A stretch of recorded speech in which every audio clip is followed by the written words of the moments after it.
Siemanko, pozdrawiam serdecznie. Jeszcze z Akry.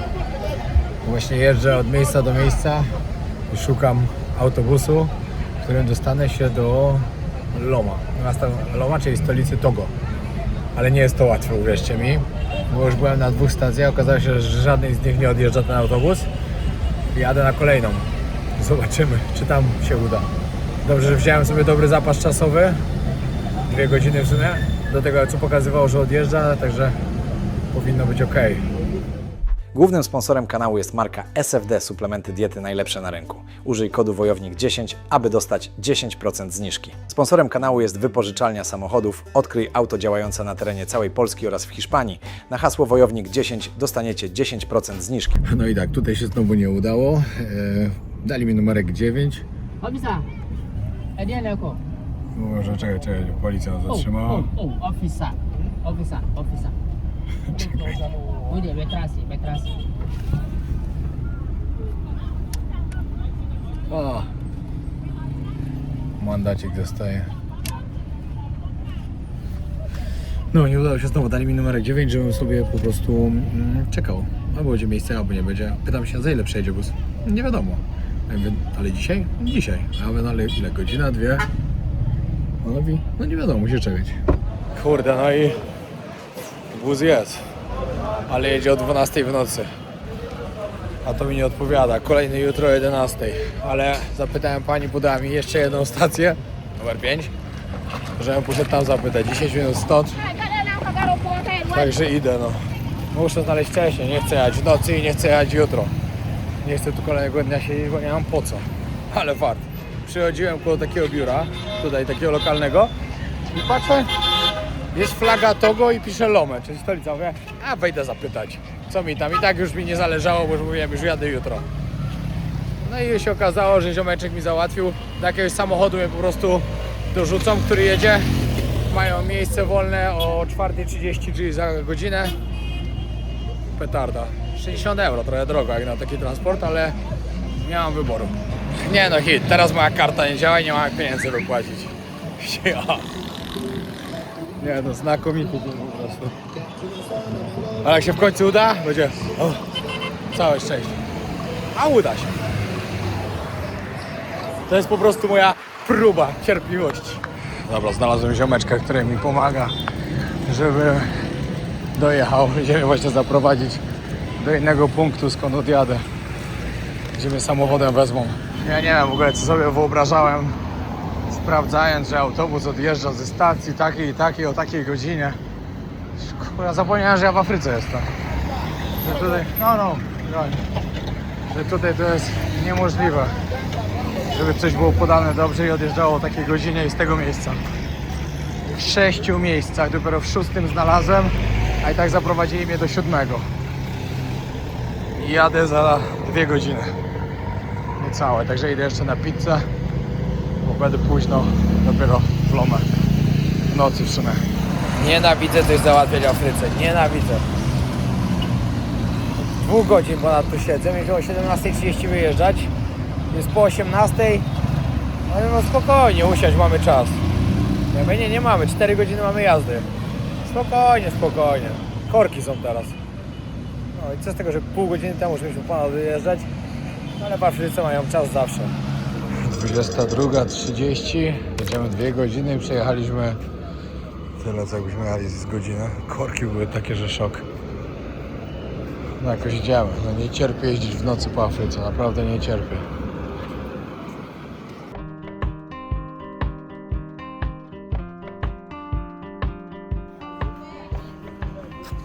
No i już granica jedna załatwiona, strona Gany i teraz przychodzę na stronę Togo. Jest dokładnie, no już 1:00 w nocy. No i moi kochani, po godzinie załatwiania na wejściu oficjalnie jestem w Togo. Togo to mój 171 kraj na 193. Ale mieliśmy akcję właśnie, opowiem w hotelu.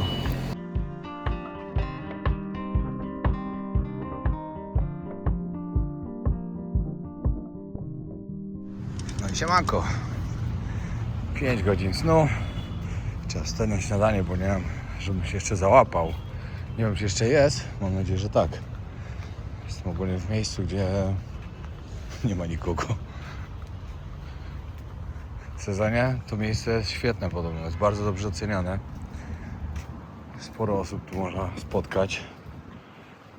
Ale jestem poza sezonem. Pogoda dzisiaj jest tragiczna i trochę się mój plan posypał. Zobaczymy, czy w ogóle coś mi wyjdzie z tego, co planowałem sobie właśnie tutaj na Togo.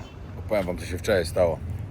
To, że miałem być tutaj na 9, a o 8:30 dopiero wyjechałem, to jedna sprawa.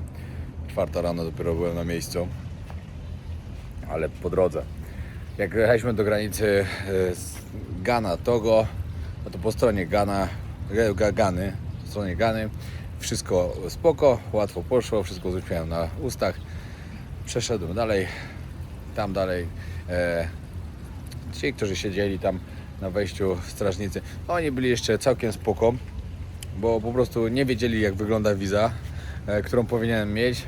Także ponad godzinkę mnie trzymali i kombinowali, co w ogóle ze mną zrobić. Ale w końcu im przegadałem, wszystko fajnie.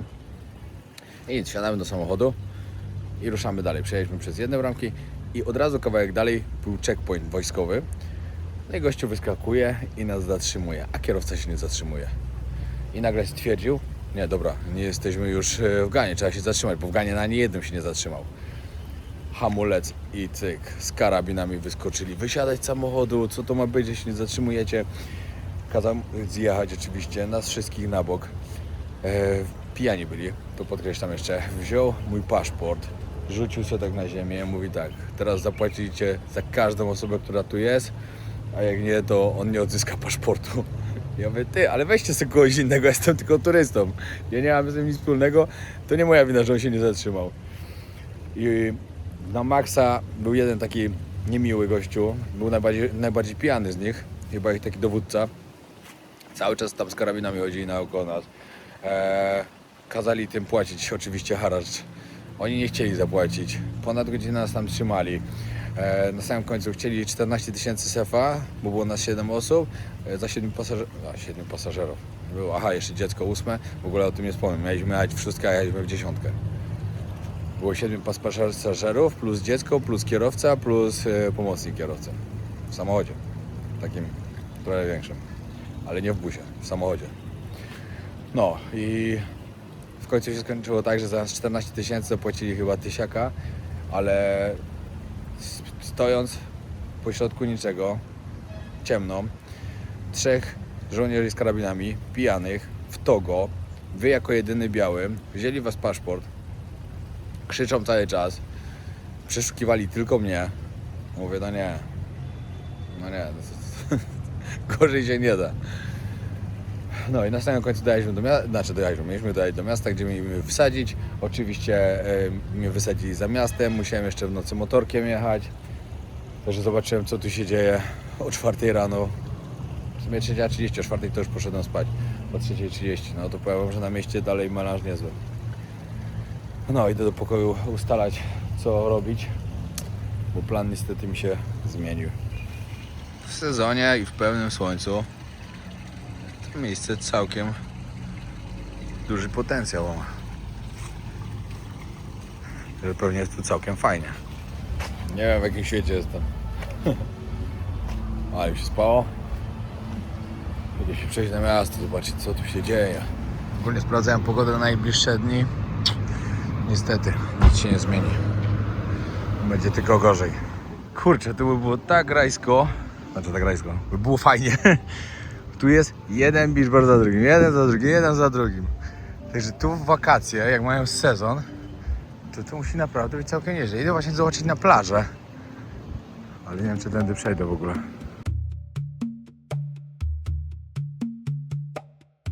Z informacji, którą musicie wiedzieć o Togo. Togo jest bardzo małym krajem. On jest bardzo cienki i długi. Żeby przejechać z jednej granicy na drugą, nie wiem, godzinka, może minimalnie więcej, albo nawet nie. Zależy od korków pewnie. Jest 6 razy mniejszy od Polski powierzchniowo. 9 milionów ludzi żyje, oczywiście no bardzo duża część mieszka właśnie tutaj w Lomé, czyli w stolicy. Togo mówi się po francusku. To była kolonia francuska, Francuzi to kolonizowali, w sumie tak powinienem powiedzieć. W 1960 roku odzyskali niepodległość. Ogłosili niepodległość, o. Kurczę, aż mi szkoda, że będę musiał tutaj wrócić, jak będzie ładna pogoda. Kiedyś na pewno. Wiecie, ja tak gadam teraz, że to Afrykę już nie mogę i tak dalej, no bo wiadomo, że jestem zmęczony Afryką. Ale pewnie jeszcze kiedyś tu będę.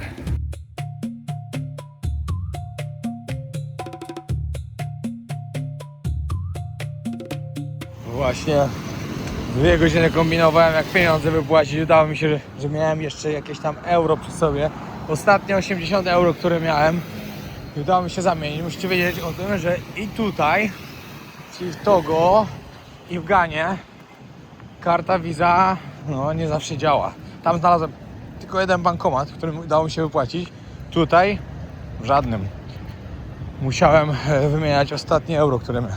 To jest całe szczęście, że wystarczy mi, ale jakbym tego nie miał, no to by było cieniutko. Patrzcie w ogóle jaki bank.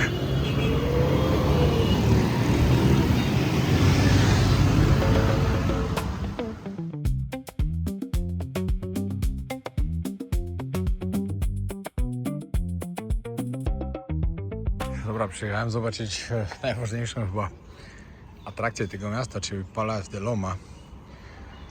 Było napisane, że trzeba to zobaczyć, jak się tutaj jest, bo to takie ważne. O, w 1905 roku został wybudowany przez gubernatorów niemieckich, którzy kolonizowali wtedy Niemcy. Później oczywiście byli tu Francuzi. W 1960 po ogłoszeniu niepodległości był tu pałac prezydencki przez 10 lat. Na terenie placu, to jest w pałacu, znajduje się piękny ogród botaniczny. No, wejście tutaj kosztowało 30 zł, no coś koło 30 zł. Ale fajnie zrobiony. Pałac swojego czasu już był bardzo zaniedbany. Dopiero w 2019 roku zrobili renowację. I teraz to jest jako centrum sztuki i kultury. Pewnie jakaś galeria w środku jest. Z dobrych informacji wyszło słońce, także zaraz jadę gdzieś na jakąś plażę.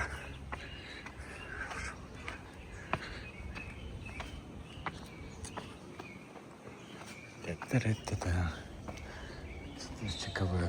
O, tutaj jak myślałem. Hello. Can go in?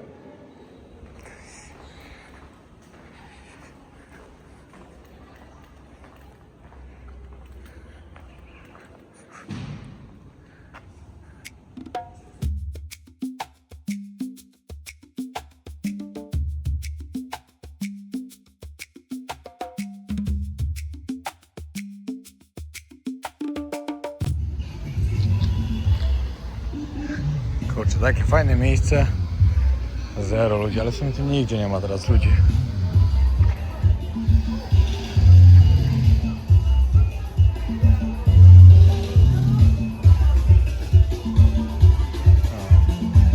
Ktoś się tam tak? Nie no, ktoś tu jest.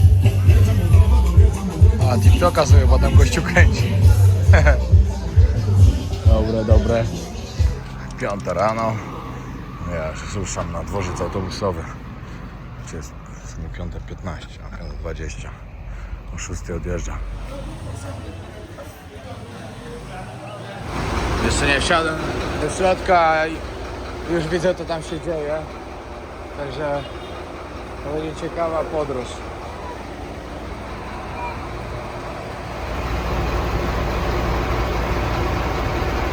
Ciekawie jest w tym busie. Czekaj, ile będziemy jechać.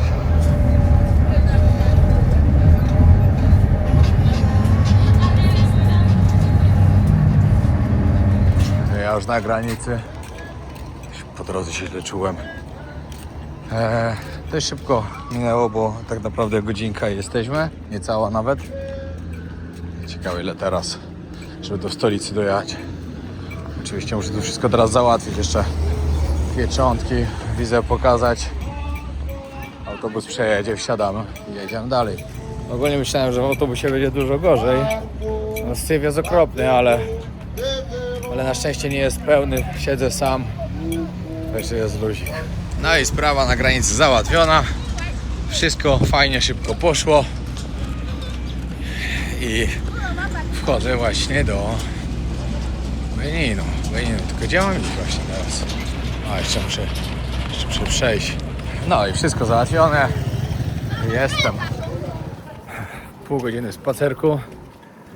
Już do hotelu swojego. Po drodze 2 razy padało. Teraz chmura gdzieś poszła dalej, pewnie zaraz wróci. Ale powiem wam, że się tak źle czułem w autobusie. Jakieś drgawki mam, zimno mi. Na wymioty mnie brało. Czuję, że mnie mięśnie bolą. Nie wiem, czy przypadkiem coś nie łapie, albo po prostu taki słabszy dzień, że już tak wykończony organizm.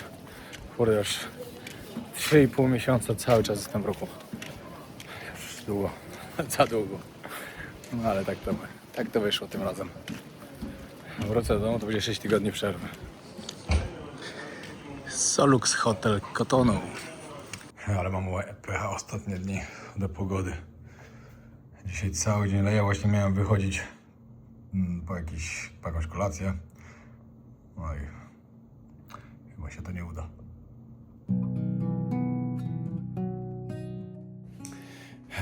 Siemanko, kolejny dzień.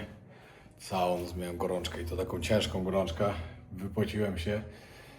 No już jest ok, już jest całkiem spoko. Tyle, że na zewnątrz bez zmiany. Dalej pada. Tragedia, no. Strasznie nie trafiłem z pogodą, ale to strasznie. No nic, czasem tak bywa. Chwila pogody jest, także muszę to wykorzystać. Idę się gdzieś przejść, to zobaczyć. Tutaj też chcę taki wielki pomnik zobaczyć. No, tak. Z ciekawostek, którą musicie wiedzieć o tym, no to Benin jest w tej części Afryki podobno najbezpieczniejszym krajem. Mówi się tutaj po francusku, ponieważ oczywiście Francuzi tu kolonizowali. Sąsiaduje. To miałem powiedzieć. Sąsiaduje dokładnie z Togo, Burkina Faso, Nigrem i Nigerią. No, jak tu trochę pochodziłem wczoraj, znaczy no, trochę to jest dużo powiedziane, godzinę mi to zajęło tylko, w drugą stronę. Godzinę mi to zajęło, bo później już padało. I dzisiaj od rana też wyjdę? Wyjdę chyba. No niestety, no, bardzo źle trafiłem, no ale to czasem tak jest w podróżach. Nie zawsze się ułoży tak, jakbyście tego chcieli. W ogóle z Beninu pochodzi właśnie voodoo. Voodoo, no oczywiście dla niektórych to jest kojarzone jako czarna magia, czarne wierzenia. Mi niektórzy próbowali tłumaczyć, że voodoo nie musi być wcale złe, tylko jest też to dobre. No ale wiadomo, że dla każdego z nas i dla większości ludzi, dobra, może tak, nie dla każdego, dla większości ludzi voodoo czy kojarzy się z czymś złym. Z tą właśnie czarną magią. I tutaj się to narodziło. Jest oficjalnie uznawane. W każdym roku 10 stycznia jest tutaj wielki festiwal voodoo. Wszędzie flagi wywieszone, bo 1 sierpnia jest święto niepodległości tutaj. Benin ogłosił niepodległość od Francuzów 1 sierpnia właśnie 1960 roku. Ale wtedy ten kraj się nazywał Republiką Dahameju. I dopiero w 1975 roku zmienili nazwę na Benin. Właśnie tak, jak nazywa się teraz. Poczytałem też trochę o tym, jak wyglądają zarobki tutaj w Beninie. No to 54% ludzi żyje poniżej jakiegokolwiek skali ubóstwa. Zarabiają mniej niż $2 dziennie. Jazga. No nie, szedłem akurat pod pomnik takiej kobiety, które były nazywane Amazonkami, które tutaj były taką specjalnym oddziałem armii, które kobiety tam wstępowały. I akurat tam jest jakaś defilada, chyba trenują przed świętem niepodległości i zatrzymał mnie wojskowy i kazał zawrócić i lipa. No, z daleka mogę to zobaczyć.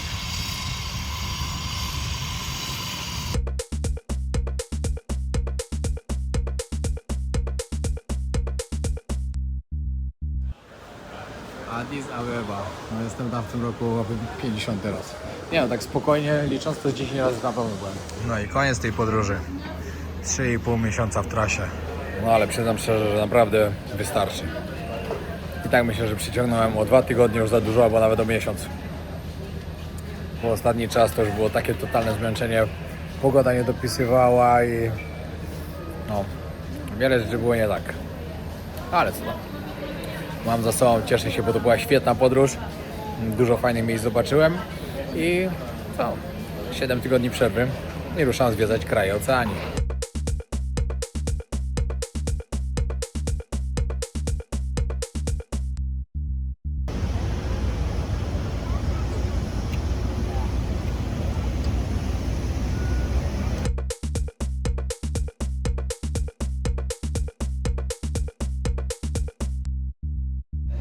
No i siemanko, pozdrowienia z Wiednia.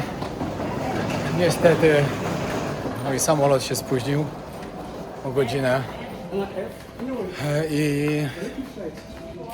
uciekł mi kolejny samolot, który miałem do Polski, do Warszawy. Niestety. Właśnie musiałem kupić nowe bilety, ale no, 2 godziny i lecę dalej, ale niestety 200 euro w plecy.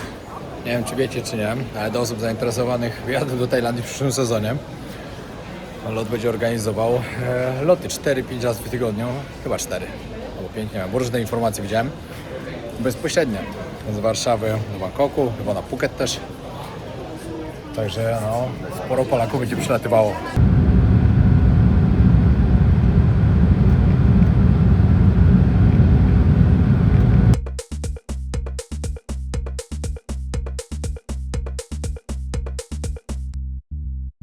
Odkryj auto, bo już przyjechało, dziękuję bardzo.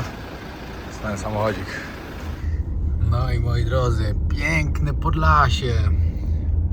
Pierwsze parę dni zatrzymuję się na Podlasiu, żeby sobie odpocząć po podróży, no jednak 3,5 miesiąca trochę było i trochę tego odpoczynku mi się przyda. A Podlasie jest wspaniałym miejscem do tego. No, jak się jedzie w miejsce, gdzie się droga skończyła, tylko lasy i pola dookoła, no to znaczy, że będzie pięknie.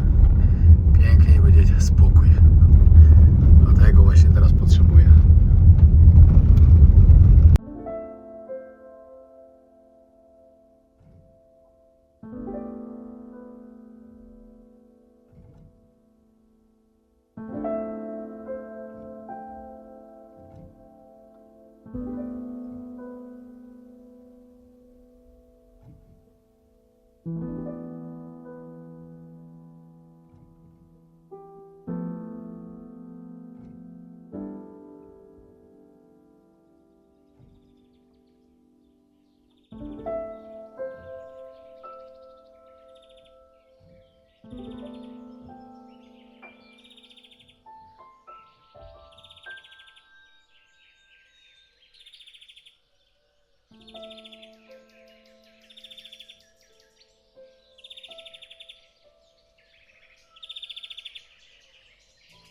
No i tutaj zakończę kolejną serię na kanale Podróże Wojownika. Serię, która trwała 3,5 miesiąca. Było 37 odcinków chyba. Także dużo mniej niż zwykle. Mam nadzieję, że chociaż większość Wam się podobała, bo myślę, że były naprawdę fajnie zrobione.